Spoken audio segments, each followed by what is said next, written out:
Hello everyone, আজকে আমি নিয়ে আবার হাজির হয়েছি চাউমিনের একটা সিম্পল রেসিপি।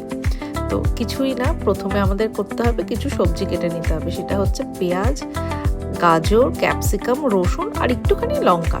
তারপরে নিয়ে নিতে হবে একদিকে দুটো ডিম, আর নিয়ে নিতে হবে ঘরে থাকা কিছু সামান্য চিকেনটাকে আমি আদা রসুন দিয়ে একটু ম্যারিনেট করে রেখে দিয়েছিলাম। এরপরে একদিকে একটু চাউমিন সেদ্ধ করেছিলাম।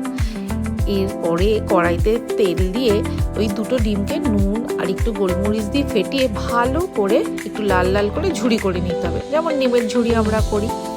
এরপরে কড়াইতে আরও সামান্য তেল দিতে হবে, দিয়ে ওই ম্যারিনেট করা চিকেনগুলো দিয়ে দিতে হবে। চিকেনগুলোকে কিন্তু এপিট ওপিট করে একদম লাল লাল করে ভেজে নিতে হবে।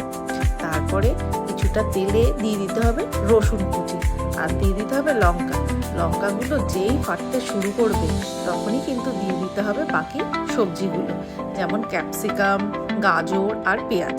এগুলো দিয়ে একটুখানি সবজিগুলো যে কাঁচা গন্ধটা চলে যাবে তখনই দিয়ে দিতে হবে কিন্তু এর মধ্যে চাউমিনটা। ওই সেদ্ধ করা চাউমিনটা দিয়ে তারপরে কিন্তু আর কিছুই না, এবারে হাতের খেলা, ভালো করে একটুখানি নাড়াচাড়া করে তার মধ্যে দিয়ে দিতে হবে গোলমরিচ গুঁড়ো। আমি একটুখানি গোলমরিচটা বেশি দিই, কারণ আমার একটু ঝালঝালটা ভালো লাগে। আর দিতে হবে সামান্য ওই 1-2 চামচ মতো ভিনিগার দিয়ে ভালো করে ঘুরিয়ে ফিরিয়ে নেড়ে চেড়ে দিয়ে দিতে হবে ওই ভাজা ডিম আর চিকেনগুলো, লাল লাল করা যে চিকেনগুলো ভেজে রেখেছিলাম। দেখো কি ভালো লাগছে দেখতে। ওই চিকেনগুলো দিয়ে একদম এবার স্লো আছে ভালো করে নেড়ে চেড়ে লাস্টে একটুখানি দিয়ে দিতে হবে স্প্রিং অনিয়ন।